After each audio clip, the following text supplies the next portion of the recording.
the question you asked yesterday. Okay. Please go ahead, Rika. All right, All sir. right, sir. Continuing from what we discussed yesterday about audiobooks, it is true that audiobooks are still not very popular in Indonesia. Besides that, there are also not many libraries in Indonesia that provide audiobooks collection. Most Indonesians are still more familiar and comfortable with printed books. As I mentioned before, and based on some studies I've read, many people in Indonesia feel that they can concentrate and focus better when reading physical books. Personally, I also find that reading on paper is easier on the eyes than reading on screens.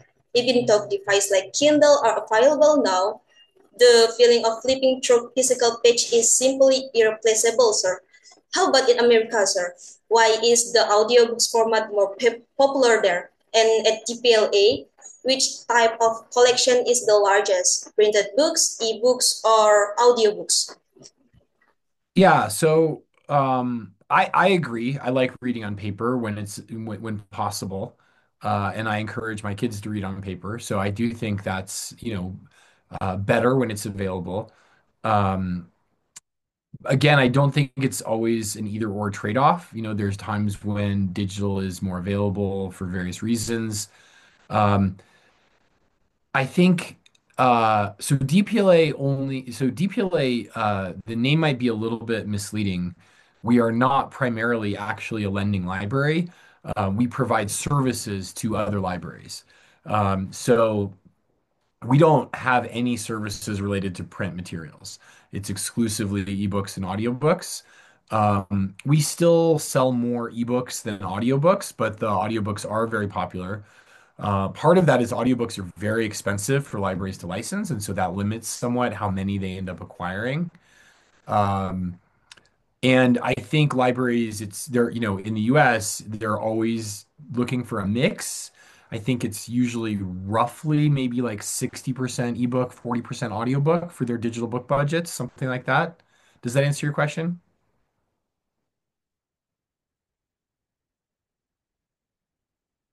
I think that's all about audiobooks, sir. But I have a question about ebooks. Okay. How does DPLA address copyright issues related to ebooks? Because in Indonesia, only uh, copyright issues of the most popular in Indonesia, sir.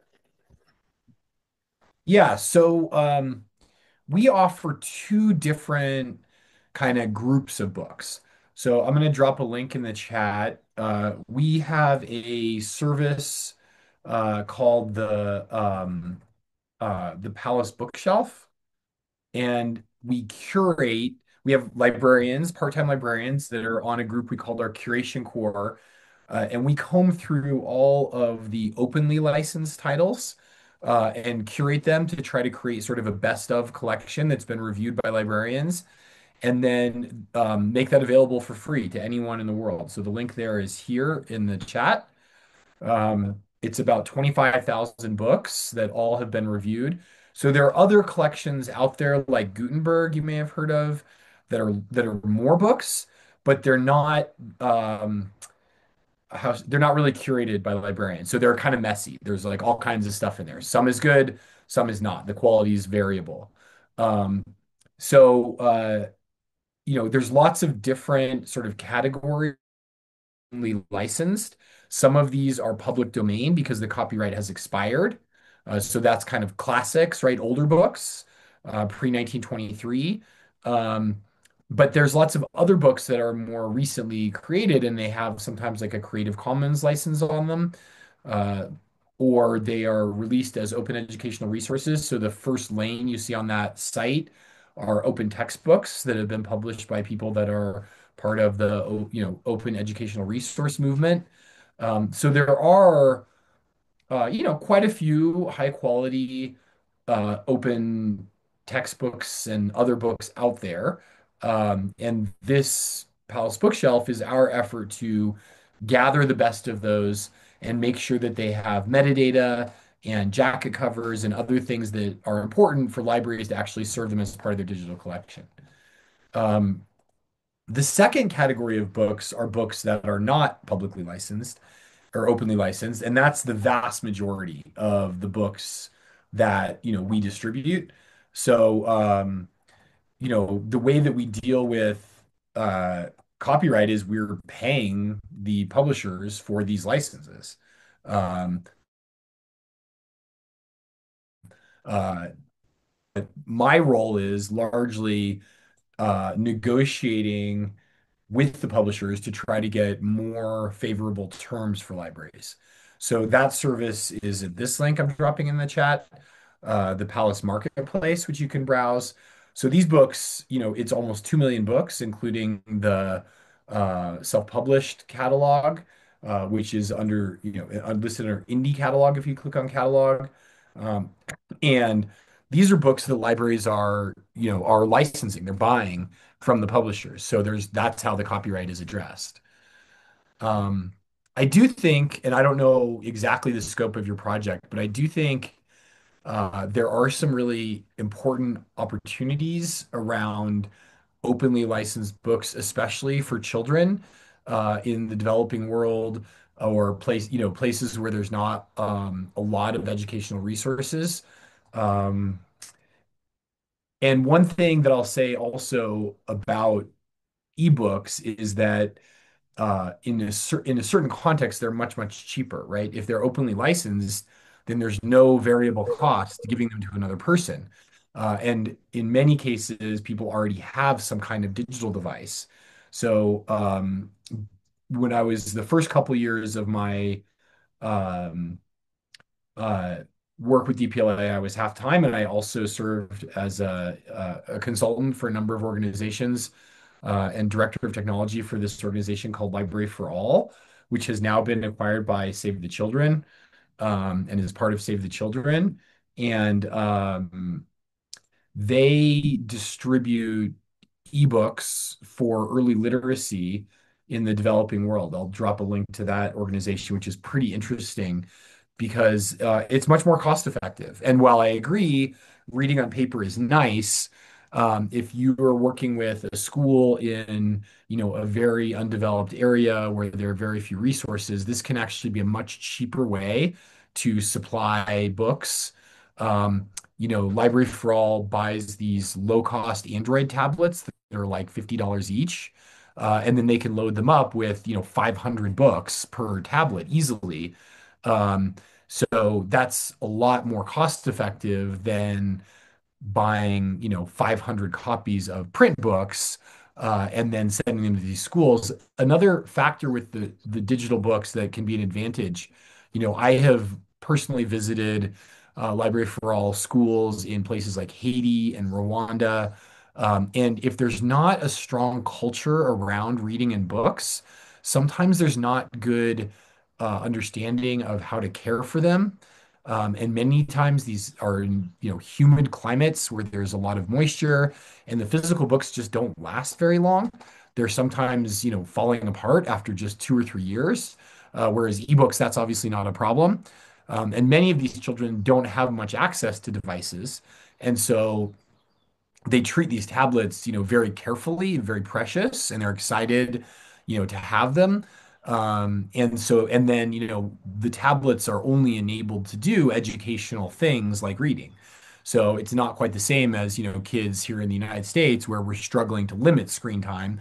They're playing video games and other, things that don't have much benefit. These tablets are only set up to be a library and a reading device. And the kids tend to be very, very careful with them because they sense that they're valuable and they don't get a lot of time with screens. So, again, I don't think it's one or the other. If you can afford to buy print books for your kids or yourself, I think that's great. But if not, there are some opportunities, I think, to use digital books for education that are potentially quite powerful. And I would imagine could have some similar applications in Indonesia. Does that make sense?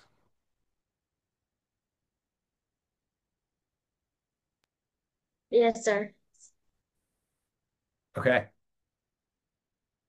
Uh, Thank you for a lot of information about this, sir. And I have information about ebooks in Indonesia again. Only a Okay. few pages of an ebook are usually accessible for free. To read the entire content, users are encouraged to purchase the printed version legally. Furthermore, only books that are no longer protected by copyright may be freely distributed as ebooks. The policy is currently implemented by platforms like Google Books, right? And as of now, the National Library of Indonesia and several other digital library is in Indonesia are the institution I've seen that offer a collection of ebooks that user can borrow. However, this comes with certain restrictions. For example, the ebooks cannot be downloaded. They are only accessible for a limited long period, and there are copy paste limitation. What about the DPLR, sir? Are there certain conditions for borrowing and using the ebook collection?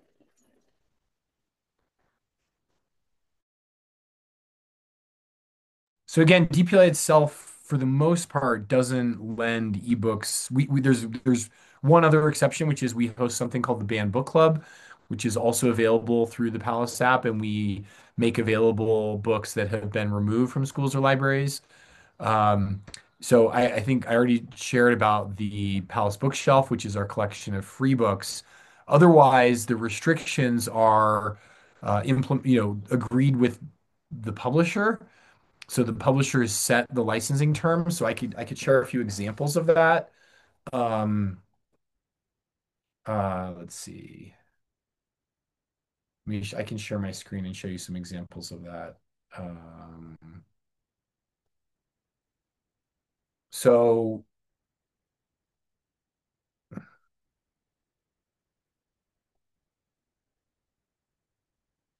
so this is the Palace Marketplace where we license or sell books for libraries.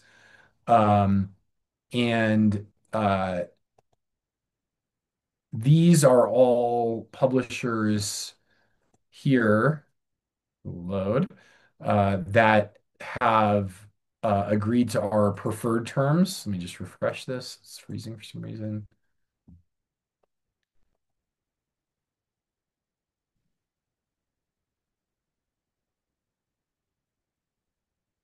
So here's an example. These are books from Amazon Publishing. So these are the kinds of restrictions the publishers implement. Um, so this book is available to be lent 40 times. And up to 10 of those lens can be used simultaneously.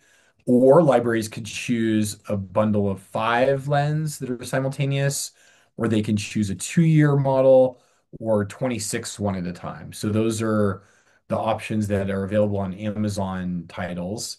Let me find another example. Um, Here, there's the 1-year perpetual or the 40 10 at a time. So each publisher can set those terms. And my goal when I work with publishers is largely to negotiate the best possible terms. So like these are our kind of preferred models, the unlimited one at a time, the 40 10 at a time, and the 5 at a time. Does that answer your question in terms of the restrictions on the lending? Very well explanation, sir. Thank you. Okay, good.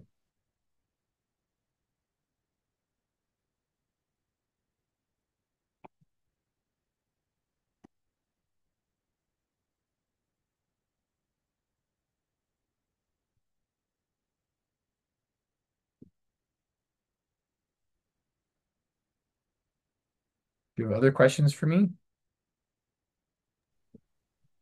Hi, sir. I have a question. Okay.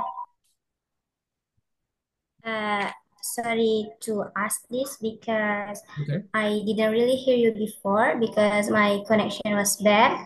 So, in your opinion, you more prefer about printed books or ebooks? Thank you, sir. Um, I think it's kind, I personally prefer to read print books if I have the option. I agree. I also really do enjoy audiobooks. I think I described this last time yesterday, but um, it depends a little bit on the content, and the context. I like audiobooks because I can, consume them while I'm doing other things like driving or working out. I can be listening to an audiobook. Uh, and so that, gives me more time to read to listen to those books. Um, and it just depends on exactly what I'm doing with the book. So like right now, this book that I'm reading as part of this book club is a book about Buddhism, and it takes, I really want to absorb it deeply. So I sometimes will listen to the chapter as an audiobook and then go back and also read the print book and underline and make notes because I really want to absorb it deeply. And for me, those different modalities have different kind of advantages. Um, so that's my personal, preference. I do like print more than reading because I also agree reading on screens is harder on the eyes. I don't own like a paperwhite device. And I spend a lot of time on screens for work, like right now. So then after, in the evenings or when I'm not working, I prefer not to be looking at a screen if possible. Um, but that said, a lot of my career has been about ebooks, and they do offer, certain advantages, depending, like we talked about, um, certain sort of scalability of access for open books, accessibility for people with print disabilities, things like that. And convenience, I think, for some people that are really heavy readers and don't want to carry around the physical book. Okay, you make a good point, sir. And I think I agree with you. So thank you for explaining. Sure.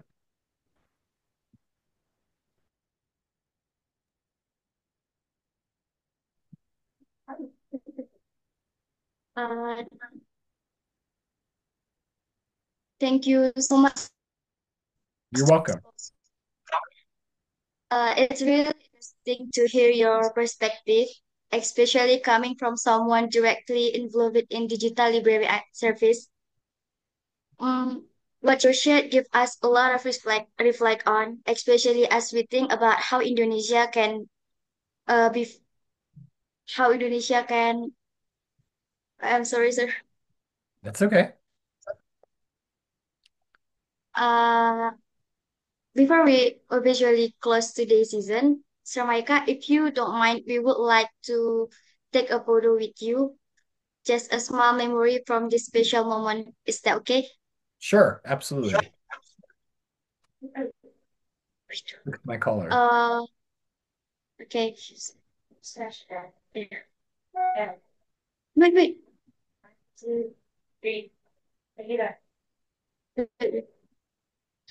Sir Micah, if you don't mind, could you make an L shape with your hand to for the photo? It's kind Like of our that? signature pose in our major. Okay. Okay. One, two, three. Okay. Thank you, sir. Okay. You're welcome. Okay, good luck with your Uh, project. all right, Sir Micah. I think Have a that's good all for rest of your today. day. Once Sorry to again, have kept you up so late. yes, that's okay, Okay. sir. Okay, thank you, sir. Thank you so Okay. much. Thank you. Take care Bye. and see you again, sir. Okay. Bye. Bye.